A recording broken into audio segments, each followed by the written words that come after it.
Arcadismo. Depois de um breve ato histórico entre o feudalismo e o que vivemos hoje, tivemos um período onde surge a burguesia.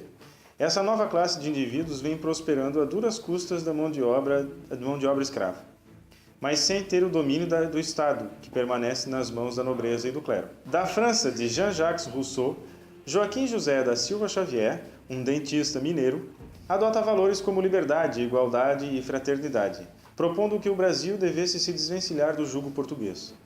Muitos fidalgos contemporâneos e conterrâneos seus os seguiram pelas ruas e trincheiras, assim como fizeram nossos vizinhos norte-americanos em sua Revolução ou Guerra de Independência.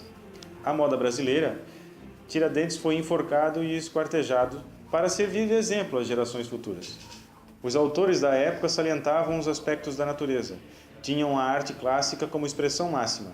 Carpe diem era tido como um alerta à brevidade e efemeridade da vida.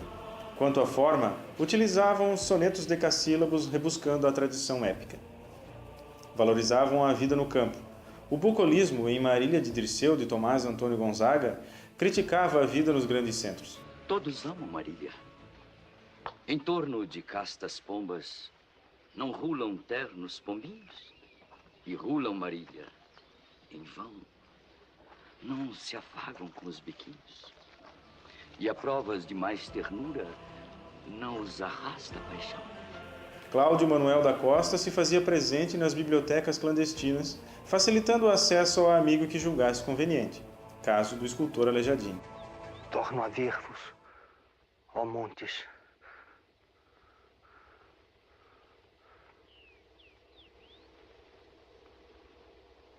O destino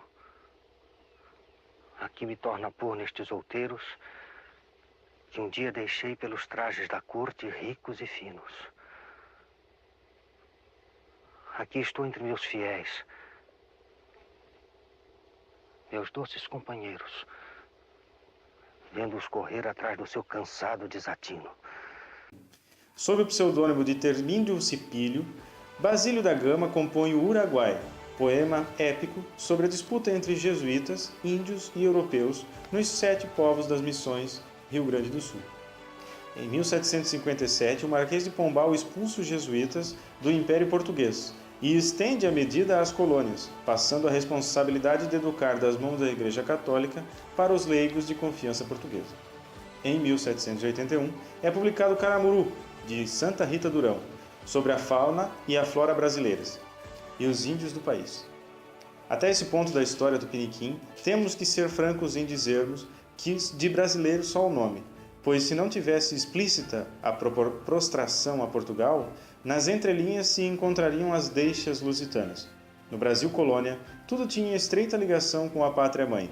Consequentemente, as artes também seguiam este viés, inclusive a literatura.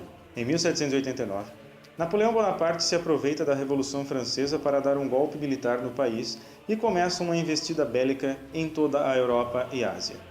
Com fortes indícios de que invadiria Portugal, a família real ali instalada é forçada a juntar seus pertences e migrar para a colônia além-mar. A chegada da corte foi festejada pela aristocracia local, tudo indicava que a economia estava prestes a dar uma guinada em sua direção. Uma década e meia passou, então retornaram o rei Dom João VI e Carlota Joaquina para Portugal, deixando o príncipe regente Dom Pedro I como soberano do Brasil. A insatisfação aristocrata era evidente. Com o centro do poder transferido de volta para Portugal, suas reivindicações se tornariam inviabilizadas pela distância. Voltaríamos ao estado de colônia.